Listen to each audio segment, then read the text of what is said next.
अस्सलाम वालेकुम everyone, welcome back to my YouTube channel. कैसे हैं आप सब? आई होप आप सब ठीक ठाक होंगे। अल्हम्दुलिल्लाह से हम भी ठीक हैं।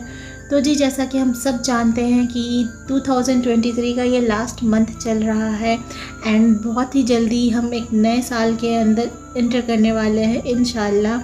तो आई होप हम सभी का आने वाला साल बहुत बहुत बहुत अच्छा हो। तो जी, आज का बेसिकली टॉपिक भी यही है कि हमने अपनी इस साल में क्या क्या चीज़ें करी हैं, क्या क्या गलतियाँ करी हैं, क्या कुछ सीखा है, वो मैं आप सभी के साथ शेयर करना चाहती हूँ। And the most important topic of today's video is 7 habits to change in 2024। So let's begin the video. तो सबसे पहले मैं ये बता दूं कि 2023 में मैंने कुछ चीज़ें अपनी लाइफ से निकाली हैं ऑब्वियसली, एंड कुछ चीज़ें इम्प्लीमेंट भी करी हैं। तो जो चीज़ें मैंने इम्प्लीमेंट करी हैं वो ये है कि I started working on my self and मैंने अपने आप को टाइम देना स्टार्ट किया है, मैंने अपने ऊपर काम करना स्टार्ट किया है।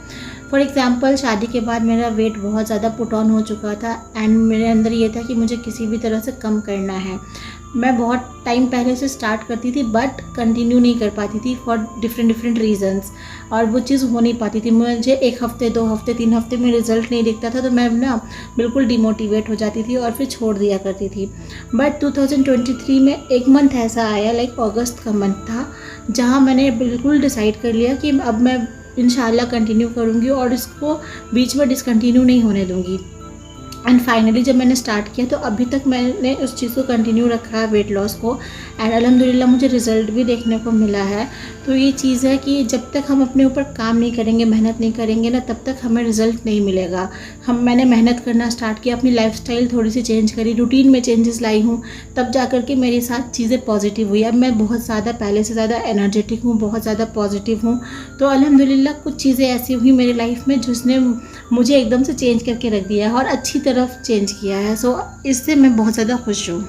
अगर मैंने अपने वेट लॉस जर्नी के बारे में बोला या फिर अभी लाइफस्टाइल चेंजेस के बारे में बात करी तो बहुत लंबी वीडियो हो जाएगी, इसलिए मैं नहीं चाहती कि अभी ये वीडियो बहुत ज़्यादा लंबी हो, तो मैं सीधे पॉइंट पर ही आती हूँ। वेट लॉस जर्नी अभी भी मेरी चल रही है, इसलिए अभी तक मैं आइडियल वेट पे पहुँची रही हूँ, उसमें काफ़ी टाइम है, इसलिए इस वाले टॉपिक पर मैं कभी और बात करूँगी।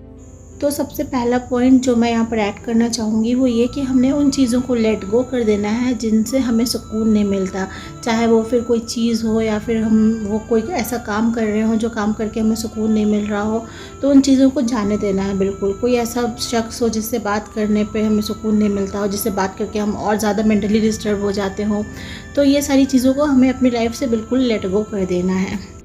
सेकेंड पॉइंट जो मैं बोलूँगी वो ये कि हमने उम्मीद बिल्कुल नहीं छोड़नी है। लाइक कभी कभी लाइफ में ऐसा होता है कि बहुत टफ़ टाइम्स हम देख रहे होते हैं, बहुत मुश्किल वक्त कट रहा होता है, चीज़ें हमारे हाथ में नहीं होती हैं, हम उनको हैंडल नहीं कर पाते हैं। कुछ हम काम करने जाते हैं लेकिन उसमें हमको अच्छा रिज़ल्ट नहीं मिलता है तो हमने एकदम से हार मान जाते हैं, उम्मीद ही ख़त्म कर लेते हैं कि नहीं हमसे नहीं होने वाला है। तो ऐसा नहीं करना है, हमें उन चीज़ों के ऊपर और काम करना है और कोशिश करना है कि आने वाले साल में उन चीज़ों में हमें जीत मिले जिनको हम हार समझ करके बैठे हुए हैं। अच्छा, तो अब बढ़ते हैं हम थर्ड पॉइंट की तरफ। तो थर्ड पॉइंट ये है कि हमने ना उन लोगों के साथ ज़्यादा से ज़्यादा टाइम स्पेंड करना है जो लोग हमें मोटिवेट करें। जो लोग डिमोटिवेट करते हैं उनके साथ बिल्कुल भी वक्त नहीं गुजारना है। अगर मैं इस चीज़ को लेकर के एग्ज़ाम्पल बताऊं तो सबसे पहला एग्ज़ाम्पल मैं अपना देना चाहूँगी कि जब मैं अपने गांव जाया करती थी ना, तो गांव में बहुत से ऐसे रिश्तेदार होते हैं, तो देवर लाइक कि ये खाली पैसा उड़ाती है, नए नए कपड़े बनवाती है, ये है वो है, ऐसी है वैसी है, बस इस तरह की बातें करते थे और मेरे को आकर के डिमोटिवेट करके निकल लेते थे कि ये सब करके कुछ नहीं होता है, लाइफ में कुछ करना होता है, मतलब ऐसा कि मैं कुछ कर नहीं पाऊँगी, ऐसा उन लोगों का मानना था। तो मैं भी अपने आप को लेकर के वही थॉट अपने माइंड में बना चुकी थी कि मैं सच में किसी काम की नहीं हूँ, मैं कुछ नहीं कर पाऊँगी।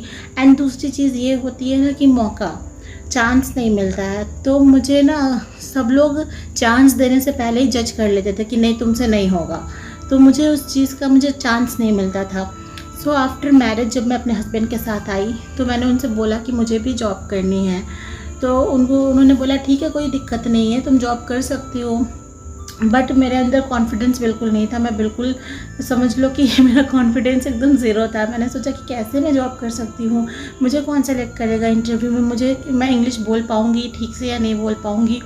लेकिन अल्हम्दुलिल्लाह उन्होंने मुझे बहुत सपोर्ट किया, बहुत हर दिन मोटिवेट करते थे, हर रोज़ मोटिवेट करते थे। फिर मैंने तैयारी शुरू करी, इंटरव्यूज़ दिए, तो पहले और दूसरे इंटरव्यू में मेरा सिलेक्शन नहीं हुआ, तो मैं फिर से डिमोटिवेट हो गई। देन उन्होंने मुझे बोला कि होता है लाइफ में, तुमने फर्स्ट टाइम इंटरव्यू फेस किया है, ज़रूरी नहीं है कि तुम्हारा पहला या दूसरा इंटरव्यू में ही सिलेक्शन हो जाए। देन मैंने फिर हिम्मत करके थर्ड इंटरव्यू भी दिया एंड फाइनली मैंने तीसरा इंटरव्यू तीसरी कंपनी का क्लियर कर लिया और मुझे जॉब मिल गई।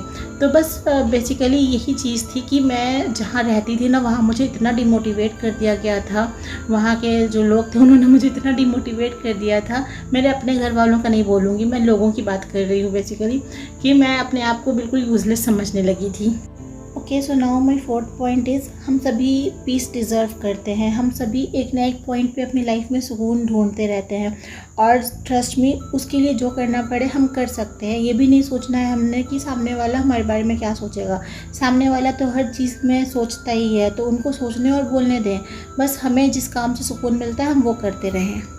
सो now coming to the fifth point. तो फिफ्थ पॉइंट मेरा ये है कि हमें अपने आप को ये याद दिलाना है कि जिस चीज़ की ज़रूरत हमें है वो हमारे अंदर है, उसके लिए हमें कहीं बाहर जाने की ज़रूरत नहीं है।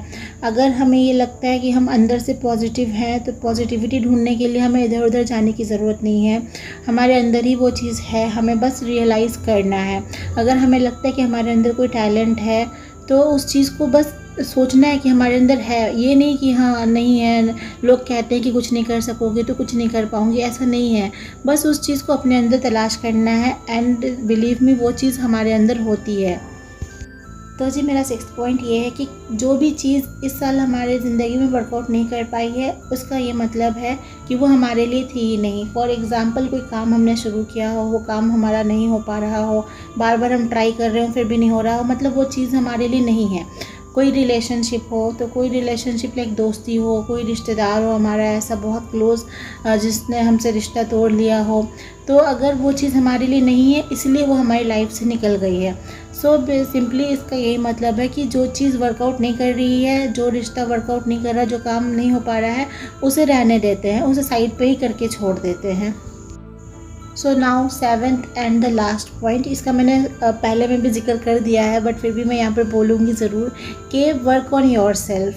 हमारा जो आने वाला साल है उसमें कोशिश करें कि हम अपने ऊपर काम करें, अपने आप को प्रायोरिटी दें और जितना हो सके अपने लिए अच्छा करें, अपने लिए थोड़ा सा टाइम निकालें।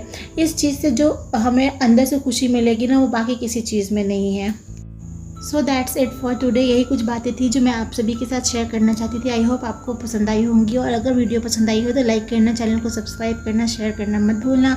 मिलती हूँ एक नए ब्लॉग के साथ, तब तक के लिए अपना बहुत सारा ख्याल रखना, मुझे दुआ में शामिल रखना। अल्लाह हाफिज़।